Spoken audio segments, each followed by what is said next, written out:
நீங்க உங்க ஏரியா ஃபார்மசிக்கு மருந்து வாங்க போறீங்க. அங்க இருக்கிறவர்கிட்ட எவ்வளவு நம்பிக்கையோட அந்த மருந்த வாங்குறீங்க. என்னைக்காவது யோசிச்சு பார்த்திருக்கீங்களா அந்த நம்பிக்கை எப்படி வந்துச்சுன்னு? இன்னைக்கு ஃபார்மசிங்கிறது ஒரு மரியாதையான, அறிவியல் பூர்வமான ஒரு தொழில். ஆனா அது எப்பவுமே அப்படி இருந்ததில்ல. இந்த பெரிய மாற்றத்துக்கு பின்னாடி இருந்த ஒரு மனிதரை பத்தி தான் நாம இப்போ பார்க்க போறோம். யோசிச்சு பாருங்க, 1930களுக்கு முன்னாடி இந்தியால ஃபார்மசிங்கிறது ஒரு முறைப்படுத்தப்படாத வியாபார மாதிரி தான் இருந்துச்சு. ஒருத்தர்கிட்ட வந்து இன்னொருத்த கத்துப்பாங்க, அவ்வளவுதான். எந்த ஒரு நிலையான தரமும் கிடையாது. ஆனா இன்னைக்கு ஃபார்மசிங்கிறது ஒரு பெரிய அறிவியல் துறை. யூனிவர்சிட்டில படிப்பு, முறையான சட்டத்திட்டங்கள்னு எல்லாமே இருக்கு. அப்போ ஒரு சாதாரண வியாபாரமா இருந்தது எப்படி ஒரு முழுமையான அறிவியல் துறையா மாறுச்சு? இந்த ஆச்சரியமான மாற்றம் எப்படி நடந்துச்சு? இந்த மொத்த மாற்றத்துக்கும் பின்னாடி இருந்தது ஒரே ஒருத்தரோட கனவுதான். ஒரு தீர்க்க தரிசன பார்வை கொண்ட ஒரு முன்னோடி.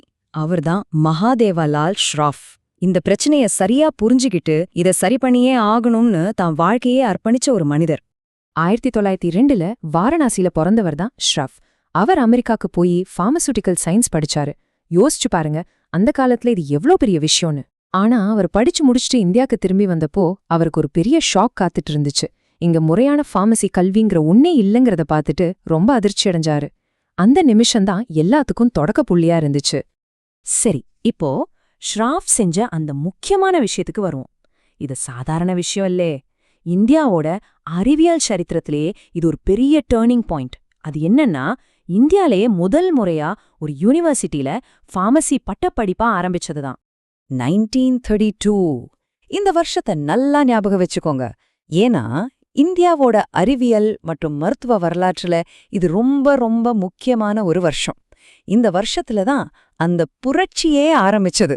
பனாரஸ் இந்து பல்கலைக்கழகத்துல ஷ்ராஃப் வெறும் ஒரு கோர்ஸ் ஆரம்பிக்கல, அவர் ஒரு புதிய சிஸ்டத்தையே உருவாக்குனாரு.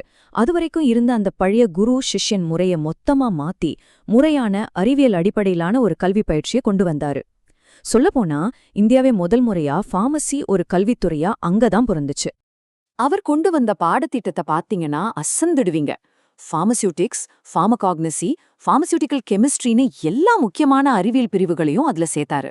இது மூலமா பார்மசிங்கிறது வெறும் மருந்து கலந்து கொடுக்கற வேலை இல்ல, இது ஒரு சீரியஸான சயின்ஸ்னு அவர் ரொம்ப ஆணித்தரமா நிரூபிச்சாரு. ஆனா ஷ்ராஃபோட கனவு பனாரஸ் யூனிவர்சிட்டியோட முடியல. அது ஒரு தொடக்கம்தான். அவரோட லட்சியம் இன்னும் பெருசு. இந்தியா முழுக்க இந்த பார்மசி தொழில ஒரு ஒழுங்குபடுத்தப்பட்ட, மதிக்கத்தக்க ஒரு தொழிலா மாத்தணும்னு ஆசைப்பட்டாரு. அதுக்காக அவர் ஒரு சிம்பிளான ஆனா ரொம்ப பவர்ஃபுல்லான ஒரு 3 ஸ்டெப் பிளான் வச்சிருந்தாரு. ஸ்டெப் 1, கல்வியை நாடு முழுக்க ஒரே மாதிரி தரப்படுத்தணும். ஸ்டெப் 2, படிச்சு முடிச்சவங்களுக்கு ப்ரொஃபஷனல் லைசன்ஸ் கொடுக்கறத கொண்டு வரணும். ஸ்டெப் 3, இது எல்லாம் கண்காணிக்கிறதுக்கு ரெகுலேட்டரி சிஸ்டம்ஸை உருவாக்கணும். இந்த 3 ஸ்டெப்ஸ் தான் இன்னைக்கு நாம பார்க்குற மாடர்ன் பார்மசி துறைக்கு அடித்தளமா அமைஞ்சது. அவரோட உழைப்பு வீண் போகல. இந்த டைம் லைன் பாத்தீங்கன்னா உங்களுக்கே புரியும். 1932ல அவர் ஆரம்பிச்ச அந்த முதல் டிகிரி கோர்ஸ் சரியா 16 வருஷம் கழிச்சு 1948ல பார்மசி ஆக்ட் உருவாகிறதுக்கு காரணமா இருந்துச்சு. இன்னைக்கு நம்ம எல்லாருக்கும் தெரிஞ்ச பார்மசி கவுன்சில் ஆஃப் இந்தியா இந்த துறையை வழிநடத்துது. இது எல்லாத்துக்கும் விதை போட்டது ஷ்ராஃப் தான். சரி, ஷ்ராஃப் செஞ்ச அதோட தாக்கம் இன்னைக்கும் எப்படி இருக்குன்னு பாப்போமா? அவரோட அந்த ஒரு கனவு நம்ம நாட்டோட சுகாதாரத்துறையே எப்படி மாத்தி அமைச்சதுன்னு பார்க்கலாம் வாங்க. அதனாலதான் அவரை எல்லாரும் ரொம்ப பொருத்தமா இந்திய மருந்தியல் கல்வியின் தந்தை அப்படின்னு சொல்றாங்க. நிஜமாவே இந்த பட்டம் அவருக்கு 100% பொருந்தும். ஒரு தனி மனுஷனா நின்னு ஒரு முழு தொழிலுக்கே அவர் அடித்தளம் போட்டாரு. அவரோட பங்களிப்பு உண்மையிலே அளவிட முடியாதது. இன்னைக்கு இந்தியால எத்தனை பார்மசி காலேஜ் இருக்கு தெரியுமா? 2500க்கும் மேல. கொஞ்சம் யோசிச்சு பாருங்க. ஷ்ராஃப் ஆரம்பிச்ச அந்த ஒரே ஒரு டிகிரி கோர்ஸ் தான் இன்னைக்கு இவ்ளோ பெரிய வளர்ச்சிக்கு விதையா இருந்திருக்கு. இதை விட அவரோட உழைப்புக்கு வேற என்ன சாட்சி வேணும்? அப்போ சுருக்கமா சொல்லணும்னா, இந்த ஷ்ராஃப் டிரான்ஸ்ஃபர்மேஷன்னா என்ன?